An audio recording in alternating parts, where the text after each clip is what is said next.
6 और 7 फरवरी की महत्वपूर्ण खबरों को देखेंगे। आज शाम तक या कल सुबह तक आपको परीक्षा खबरी मैगजीन जनवरी माह की मिल जाएगी। इस बार थोड़ी देरी हो गई कुछ कारणों से, लेकिन आपको आज शाम तक या कल सुबह तक मिल जाएगी। उसकी एडिटिंग चल रही है, एडिट होने के बाद मिल जाएगा। साप्ताहिक करंट अफेयर्स की झलकियां एक बार देख लेते हैं पूरे सप्ताह की। उत्तर प्रदेश की झांकी को गणतंत्र दिवस परेड 2022 की सर्वश्रेष्ठ राज्य झांकी के रूप में चुना गया है। गुजरात में जामनगर के पास खिजड़िया पक्षी अभयारण्य और उत्तर प्रदेश में बखिरा वन्यजीव अभयारण्य, इन दोनों को रामसर समझौते के तहत आर्द्रभूमि के रूप में शामिल कर लिया गया। इस तरह से भारत में कुल 49 रामसर स्थल हो गए हैं।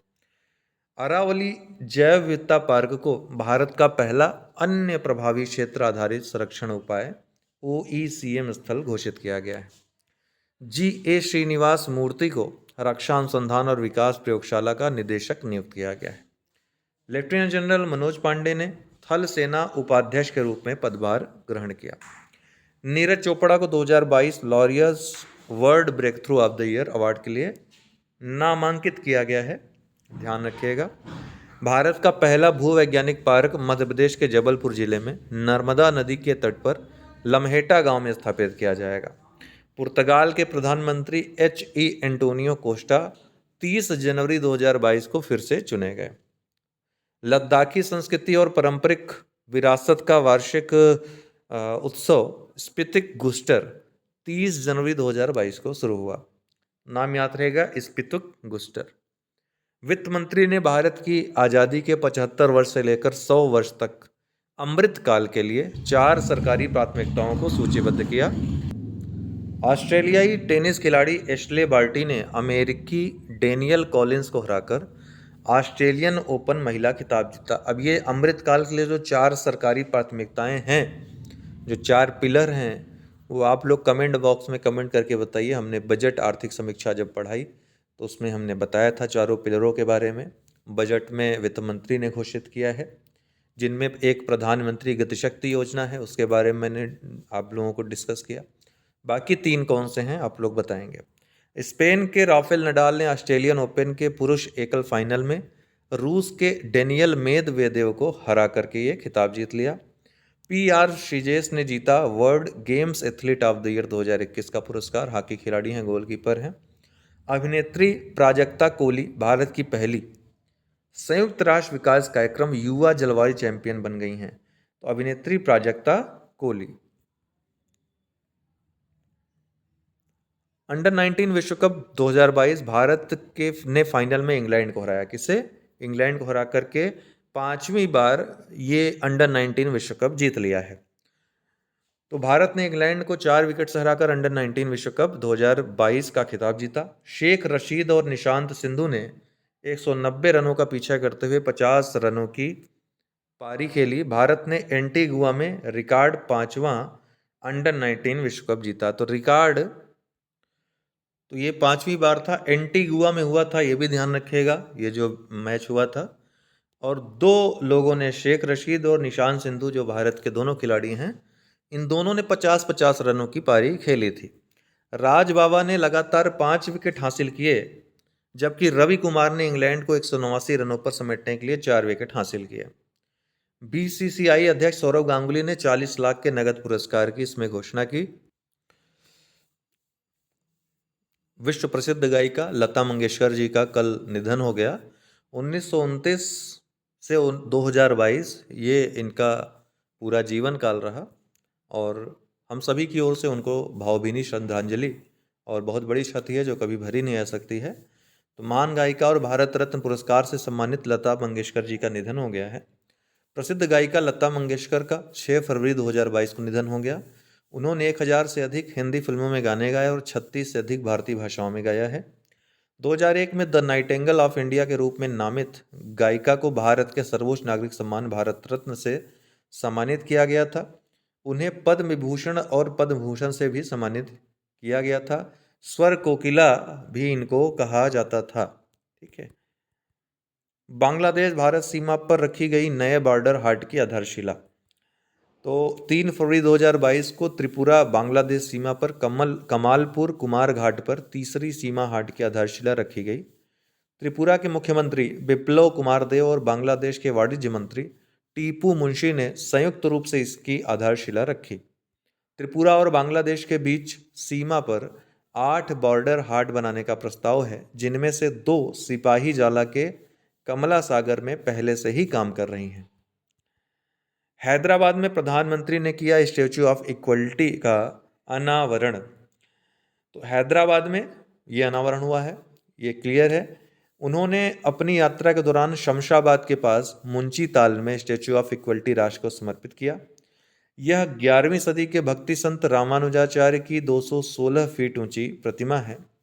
उन्होंने International Crops Research Institute for the Semi Arid Tropics ICRISAT के स्वर्ण जयंती समारोह की भी यहां पर शुरुआत की। सरकार द्वारा स्वच्छता सारथी फेलोशिप 2022 घोषित की गई है। भारत सरकार के प्रमुख वैज्ञानिक सलाहकार के कार्यालय ने स्वच्छता सारथी फेलोशिप 2022 की घोषणा की है।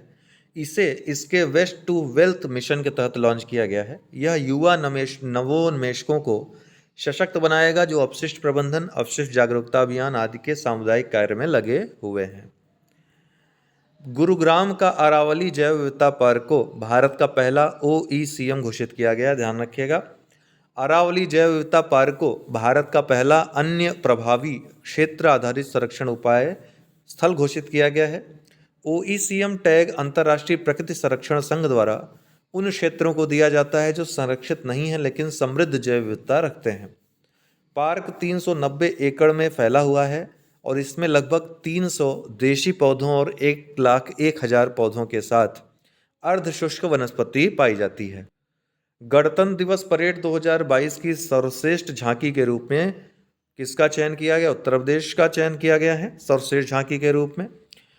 तो गणतंत्र दिवस परेड 2022 की सर्वश्रेष्ठ झांकी और सर्वश्रेष्ठ मार्चिंग टुकड़ियों के परिणाम घोषित किए गए हैं। भारतीय नौसेना के मार्चिंग दल को, जो मार्च करते हैं, परेड करते हैं, सर्वश्रेष्ठ मार्चिंग दल के रूप में चुना गया है। उत्तर प्रदेश की झांकी को 12 राज्यों और केंद्र शासित प्रदेशों में सर्वश्रेष्ठ रूप में चुना गया है। दूसरे स्थान पर कर्नाटक, उसके बाद मेघालय का स्थान रहा। लोकप्रिय पसंद श्रेणी में महाराष्ट्र को सर्वश्रेष्ठ चुना गया है।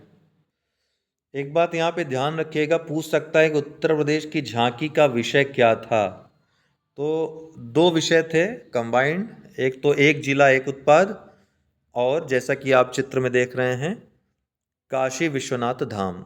तो ये दोनों कंबाइंड इस बार की झांकी के थीम थे। हर बार की थीम होती है। पिछली बार भी उत्तर प्रदेश की झांकी को मिला था, जो भव्य राम मंदिर का था वहाँ पे झांकी, उसको मिला था। इस बार फिर उत्तर प्रदेश की झांकी को मिला है और इस बार का जो विषय रहा है वो रहा है एक जिला एक उत्पाद और काशी विश्वनाथ धाम झांकी। कौन सा प्रदेश शुरू करेगा ओपन एयर क्लासरूम परय शिक्षालय? क्या परय शिक्षालय? तो पश्चिम बंगाल। पश्चिम बंगाल सरकार 7 फरवरी 2022 को प्राइमरी और प्री प्राइमरी छात्रों के लिए एक ओपन एयर कक्षा कार्यक्रम परय शिक्षालय पड़ोस स्कूल शुरू करेगी। पैरा शिक्षक और प्राइमरी विद्यालय के शिक्षक कक्षा 1 से 5 को प्रारंभिक शिक्षा प्रदान करने की परियोजना का हिस्सा होंगे। विद्यालय के छात्रों को मध्याह्न भोजन भी उपलब्ध कराया जाएगा। पश्चिम बंगाल में चलेगा, इतना ध्यान रखिएगा। गणतंत्र दिवस फ्लाई पास्ट 2022 में कितने विमानों ने भाग लिया? गणतंत्र दिवस फ्लाई पास्ट 2022 में जो विमान उड़ रहे थे उसमें 75 विमानों ने भाग लिया था। अलग अलग फॉर्मेशंस में उन्होंने अपने कर्तव्य दिखाए थे। गणतंत्र दिवस परेड 2022 में किस मंत्रालय ने अपनी झांकी प्रस्तुत की? तो नागरिक उड्डयन मंत्रालय ने अपनी झांकी प्रस्तुत की थी। अंतर्राष्ट्रीय प्रलय स्मरण दिवस 2022 का विषय क्या है? तो स्मृति, गरिमा और न्याय अंतर्राष्ट्रीय प्रलय स्मरण दिवस का थीम है। भ्रष्टाचार धारणा सूचकांक 2021 में भारत की रैंक क्या है? तो इस बार 50वीं रैंक भारत की है। ठीक है। हर वर्ष किस दिन को अंतर्राष्ट्रीय प्रलय स्मरण दिवस के रूप में मनाया जाता है? तो ये मनाया जाता है 27 जनवरी को, 26 जनवरी के एक दिन बाद। तो होलोकास्ट के पीड़ितों की याद में अंतर्राष्ट्रीय स्मरणोत्सव दिवस अंतर्राष्ट्रीय प्रलय स्मरण दिवस 2006 से हर वर्ष 27 जनवरी को मनाया जाता है। कितने लोगों को 2022 में पद्म पुरस्कारों से सम्मानित किया गया है? तो कुल 128 विजेताओं को पद्म पुरस्कार इस बार दिया गया है। 2022 में भारत के राष्ट्रपति द्वारा कितने वीरता पुरस्कार प्रदान किए गए हैं? तो कुल 384 वीरता पुरस्कार प्रदान किए गए। 3 देशों ने संयुक्त रूप से ट्रांसपेरेंसी इंटरनेशनल द्वारा जारी भ्रष्टाचार धारणा सूचकांक 2021 में शीर्ष स्थान हासिल किया है। इसमें से कौन सा देश उनमें से नहीं है? तो इसमें नॉर्वे नहीं है, बाकी न्यूजीलैंड, डेनमार्क और फिनलैंड ये शीर्ष पे रहे हैं। तो आज के लिए इतना ही। बहुत बहुत धन्यवाद।